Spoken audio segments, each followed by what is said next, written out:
topic content natin sa araw na ito ay kung paano malalaman ang original product na Dr. Blues Super Omitol.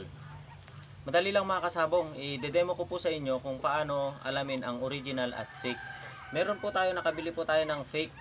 Bali dalawa po ito, tinesting ko po nung isa at na-confirm ko po na fake. Ito naman po yung original product ng Dr. Blues. Yan. Makikita nyo po, ito po yung fake, ito yung original.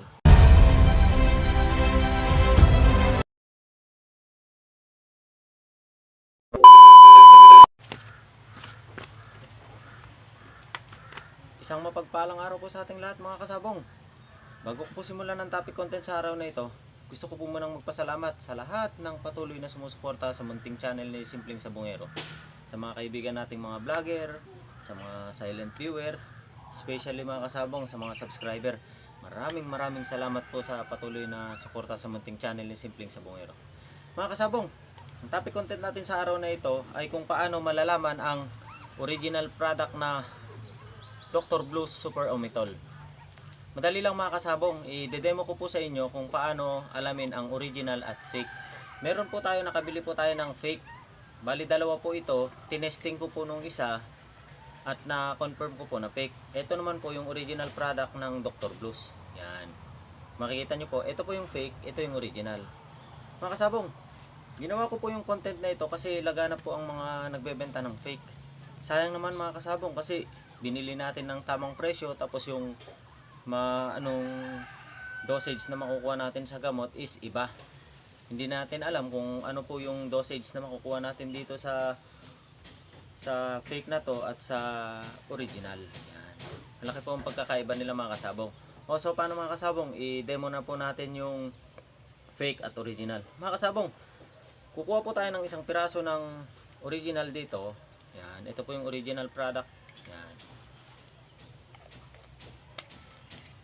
At ito rin po yung fake. Dalawa po ito mga kasabong tinesting ko na po yung isa para i-confirm ko kung fake ba o hindi. Yan. Na-confirm ko po na fake. Ito mga kasabong yung isa. Yan. Ito mga kasabong. Ito po yung fake. Yan. Ito po yung original. Kung mapapansin nyo po is dark po yung fake. Tapos yung original is light. Yan. Parang makikita nyo. Pag inilawan nyo po yung fake mga kasabong, dark po siya. Tapos pag inilawan nyo po yung original, naggo-gold siya kasi dilaw po yung laman nito. Ang nilalaman mga kasabong ng original is yung kulay dilaw po nung nilalaman niya mga kasabong kasi high protein ito na galing sa mais. Yan. I-demo ko po sa inyo mga kasabong yung fake at saka yung original. Meron po tayong dalawang syringe. Ito pong syringe na to na isa, gagamitin natin sa fake, tapos nung isa naman gagamitin natin sa original. Ito na pong, unahin po natin yung fake para makita nyo po yung nilalaman. Ito po, tatanggalin po natin yung laman ng fake ha. Ito po, yan. Ito na mga kasabong, tinanggalan natin.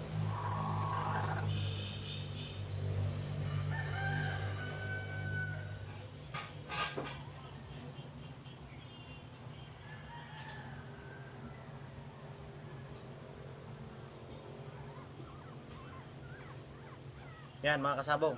Nakikita nyo mga kasabong laman ng fake, itim. Ito po yung fake. At ito naman mga kasabong, i-demo natin yung original.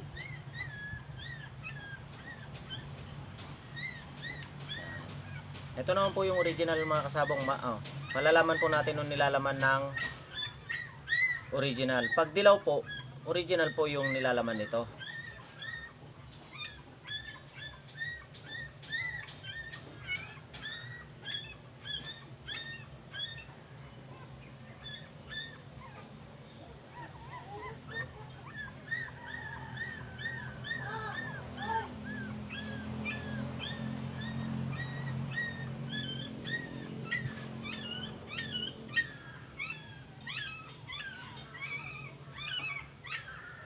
Ito mga kasabong, yan.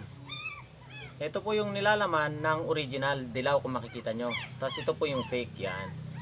Ito po yung palatandaan mga kasabong, pag bibili po kayo ng Super Omitol na soft gel, titingnan nyo po pwede po kayong kumuha ng ringgilya. Ay, nahulog pa. pwede po kayong kumuha ng ringgilya mga kasabong. Pag subukan nyo pong bumili muna ng isa, tapos tanggalin nyo po yung laman gaya po ng pag-demo ko kanina. Yan, pag dilaw po yung laman, ito po kung makikita nyo, original po yan. Tapos pag itim po na ganito yung laman, fake. Kasi lagana po yung fake, sayang naman mga kasabong. Nagbabayad po tayo ng sakto, tapos yung epektibo na, ay yung epekto sa ng gamot na gagamitin natin sa manok is hindi accurate. Yan. Dinemo ko lang ito mga kasabong upang makatulong. Wala naman po akong hinihinging kapalit, maliban lang sa pag-subscribe at pag-share at paki-like na rin ang ating video upang mapanatili nating lumaki ang aking munting channel. Yan. Hanggang dito na lang ang aking topic content sa araw na ito mga kasabong. Nag-share lang po ako ng informative content na makakatulong po sa mga kapwa ko sa bungero. So paano mga kasabong? Hanggang dito na lang po ang topic content natin sa araw na ito. Mag-iingat po tayo palagi. Merry Christmas po. God bless po sa ating lahat.